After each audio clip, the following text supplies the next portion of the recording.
We are here today at Motostrada Caloocan to try out the all-new CFMoto 450 NK. Now, as you may have heard, this bike just made its global debut right here in the Philippines, and luckily, we are gonna get first dibs.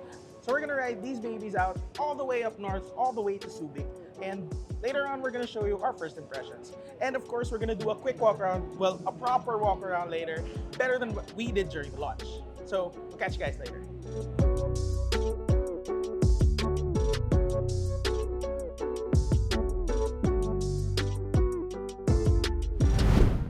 Touchdown Subic, we are finally here, and we rode for 150.4 kilometers, and the gauge says we got an average of 4.6 liters per 100 kilometers. Now, that's, I don't know, do the math, convert it to kilometers per liter and put it right here. I'm not gonna comment on fuel consumption right now. What I'm gonna talk about is how this bike performs, and let me tell you this, it's pretty impressive.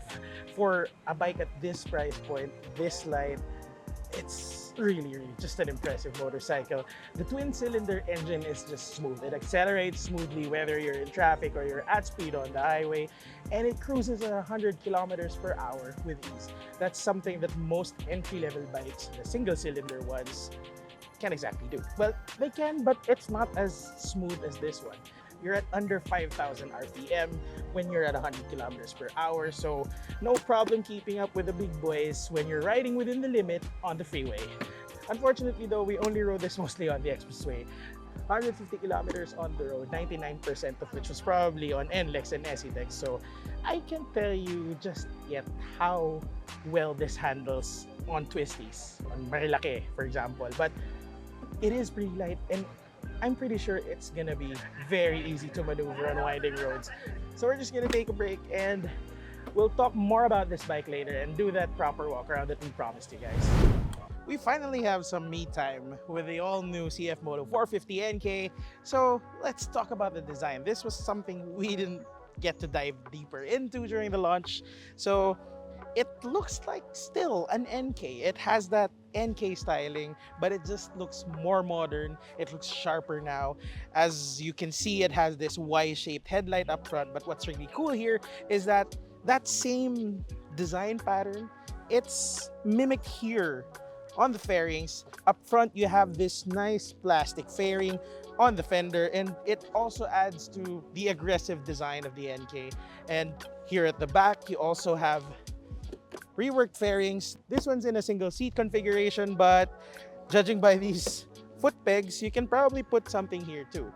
So like I said, overall, it just looks a lot more modern, a lot more stylish, and personally, I just like this one so much better than the old NK, and I hope all the other NKs in the range get this same design pattern. Unfortunately, we don't have the keys to this bike, the one we used earlier. It's a bit ironic, I know, but we surrendered them earlier and we don't have them right now.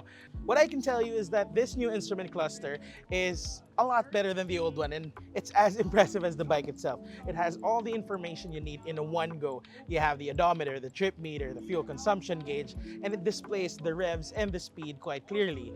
As a bonus, it also has smartphone connectivity. Of course, we only rode this morning, so we weren't able to tinker around with that just yet, but yes, at least you know you have that at your disposal. You can also control the TCS here, the traction control system, so it's just a lot more advanced, and CFMoto really did a lot of work with this one. Underneath, you get 17-inch wheels with a 110/70 R17 tire up front and a 150/60 R17 tire at the back, both of which are radial. They're pretty grippy, they're pretty good, and you won't feel like you've been shortchanged here, even if it is at an affordable price point. As for the engine, as we mentioned during the launch, this gets a familiar 449cc liquid-cooled twin-cylinder engine that generates 49.6 horsepower and 39 Nm of torque. This is mated to a 6-speed transmission with a slipper clutch. So, I won't be riding this back to Manila anymore tomorrow, which is fine. I'm okay with a 150-kilometer ride this morning. But that means we have to wrap up with our conclusions today. So, I have a few points to make. Number one, this is really a beginner-friendly bike. This clutch is easy to operate. It's got a low seat height at just 795 millimeters. This is very lightweight as well at just 165 kilograms. And that engine, while it can be fun if you rev it hard, it is for the most part a very friendly engine as well. Number two, it's really, really impressive. As I've said many times before today, it's just an impressive bike. Even if you're used to bigger displacement engines, even if you're used to bigger bikes, you can still have a lot of fun with this one. And I'm excited to take this out for probably several days and just get a hang of it, how it is as a daily rider. If you're in the metro or you're outside the city, I'm sure it's gonna be a lot of fun. And number three, I guess it could be one of the biggest, if not the sales driver for CFMoto Philippines after this launch. You see, the SR has a similar engine, a similar price point, but the appeal of naked bikes, it's different from that of a sport bike. This is less aggressive, this is less intimidating, so this will be more enticing for a lot of riders. And at its price point, 262,800 pesos for a twin-cylinder engine, for a bike this fun to ride, man, this is a damn bargain.